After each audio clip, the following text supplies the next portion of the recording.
president. The only thing that stops a bad guy with the nuke is a good guy with the nuke. You want to tell me we're not an exceptional nation? You go jump in the lake. That is absolutely not the case. Hey, Democrats, it's your leaders who are demeaning to women. If the boys aren't up to the challenge, conservative women are happy to lead the charge. Yes. Go back home and say to your friends, stand up for Obama's right to be utterly ineffective wherever he happens to be, and don't expect more than that, because you ain't gonna get it. The only thing rising in his la-la land is the Russian Empire. I'm sorry, but really, I'm probably being too hard on the president. After all, who could have seen this coming? The land of the free and the home of the brave. Don't just let those words roll off your tongue. We must remember that we cannot be free if we are not brave. I do not like this, Uncle Sam. I do not like his healthcare scam. I do not like these dirty crooks or how they lie and cook the books. I do not like when Congress stills. I do not like their crony dills. I do not like this spying, man. I do not like, oh yes we can. I do not like this spending spree. We're smart, we know there's nothing free. I do not like reporter smug replies when I complain about their lies. I do not like this kind of hope, and we won't take it. Nope, nope, nope.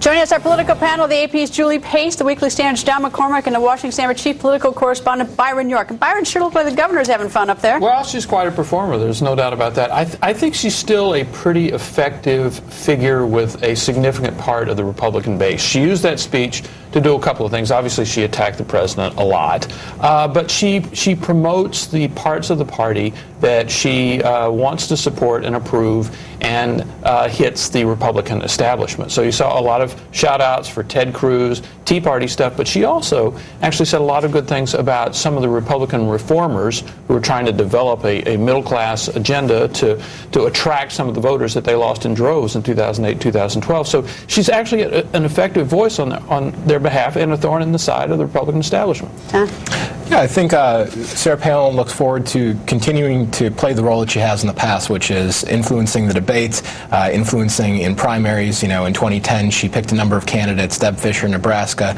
Kelly Ayotte in New Hampshire; Ted Cruz. She backed him in 2012. I think she wants to play that role again in 2016. She could, carry some weight with a certain faction of the Republican Party, maybe sway them towards Rand Paul or Ted Cruz. The speech itself was characteristically dripping with a lot of snark and sarcasm, which plays well as a political entertainer, but doesn't seem like she herself has exactly any political ambitions of her own.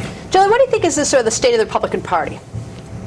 Well, if you're talking state of the Republican Party in terms of the 2014 midterm elections, I think they're looking pretty good. Certainly going to keep the House, have a lot of Senate seats where they look like they may take them back from Democrats. 2016 is still an unknown for the Republican Party.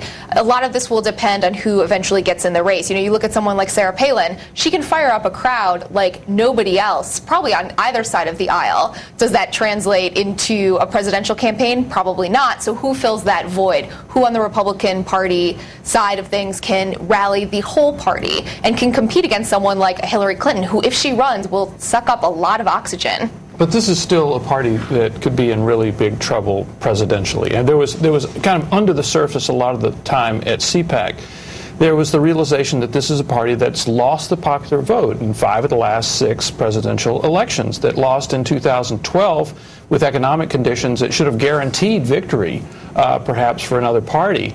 and is on the losing side of demographic trends that are going to be in coming decades.